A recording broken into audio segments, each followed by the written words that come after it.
Welcome back, everyone. Welcome to another lecture where we're going to continue working on our sidebar. Now the sidebar is fixed, so you can still see the profile view pose here, but we need to find a way how we can just a little bit play with this values. Now before doing that, when you go here, sorry, when you go to a mobile version, you need to close that one. So when you go to mobile version, it's still 100 viewport high.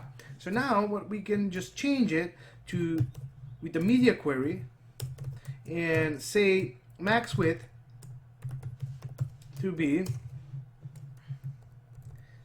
so I have a mistake here, max width to be a 600 pixels. And what I want to change inside is actually I want to play around with a couple of values. I want to change the flex direction to be to a row, change it from column to row. Now I just want to flex wrap when they are not to wrap. When there is no enough space, I just want to wrap them to a new line. I want to justify the content to space evenly or between, but evenly I'm going to choose. Now align items to a center. What else we need to do here is to also play with the min height. Now min height, I'm just gonna play it like 250 pixels. I think should be enough. If you need more, you can always change it. And I want to change it to 100% the width. Now, with all these things, it should look different now. Here it is. Now it's like that, and because there is no space, this view and comments go below. That's why it's happening. There's no space because of this wrap here. Now one more thing, if you add more things here, if you add more things, make sure that you change the height, for example to 300 pixels if you need, right? So if you add more things, but we need to wait till it's done so you can change it to the min height of that one. Now that doesn't matter. Let's see, this one is working, the other one is working. Now we need only to work with our JS. So open the profile page.blade.php. Now we have here a sidebar and then we have left sidebar ID. So what we're gonna do, we're gonna copy that ID here. We are going to where? Public JS, and we're gonna create a new file called sidebar.js. Now here we're gonna say document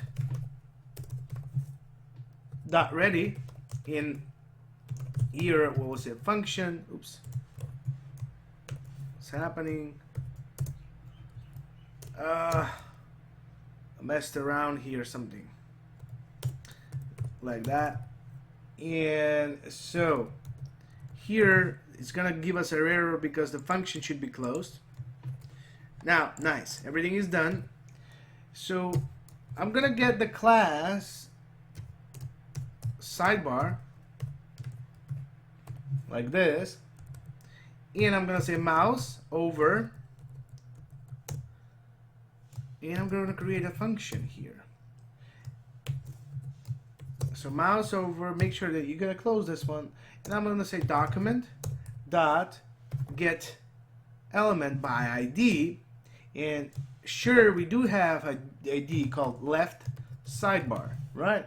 And then I can edit, I can add style here through.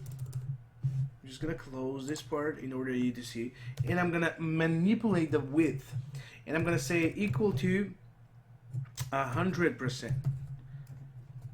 So what I'm basically doing, I'm adding style. In style, I'm adding width to 100%. That's when I'm mouse over. But I need to trigger one other function when I'm mouse out. So I'm gonna copy this part here. I'm gonna paste it below, and I'm gonna say mouse out, and same I'm going to do, but here I'm gonna return it back to 40%. Now we do have one more thing here. We need to load this here, but I don't need post toggle, so I just need a sidebar. I'm just gonna I'm just gonna save it, sidebar.js, sorry. And I'm just gonna save it here. Just gonna make it like this. And here it is. It's working, it's already working. So mouse over, mouse out, mouse over, mouse out. Nice. But let's put here some sort of transition because this is not working for me. It's like too fast. So remember, we can put a transition. Like, let's put it here. Go here and let's say transition all 0.5 seconds. Let's save it. Let's wait for here for a while.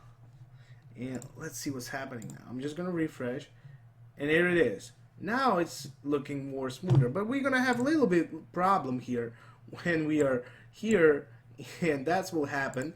But if you refresh, this will be the version. Now, if you want, you can change. You can play around some fields, and you can make this a little bit different if you want. But this was my main idea, just to show you how you can do this. Now, this is a main section here. So what I would like to do is actually to create some padding here on top. But for that, we're gonna create some utility class, and we're gonna use it because here, where is in the main section? When there is a main section, there is gonna have a div here, and inside that div we can put a class with the padding on top. Because here I don't like it like this to start my main section there. Okay, that's pretty much it for this lecture. Now, what we can do here, there's one problem, right? Make it go back here and say overflow hidden. That's what overflowing, should hide it. Now refresh, and voila, you don't see this anymore. How powerful is CSS? How powerful is this SaaS thing? And how powerful you're learning too many things in my course. Now, overflow hidden will hide everything that's overflows, and that's the idea. Now, this is done. This section is done. When you go to this one, it's working. What we are like, and now I'm not gonna make the main section now because the main section will be done with some bootstrap classes, and probably here we're not gonna spend too much time. Now the profile is done. We need to take care of the login page and registration page because I don't like the way they look. They look boring and not good. Now I'm just gonna go back to premium. And here, this is the first section, but don't worry about it. Just make sure that you have the profile done and you have the landing page done. That's it. We have done too many things, but make sure that now when you click on login, to have some beautiful login here. So we're going to change that to make it a little bit more nicer. So take care and see you in the next lecture.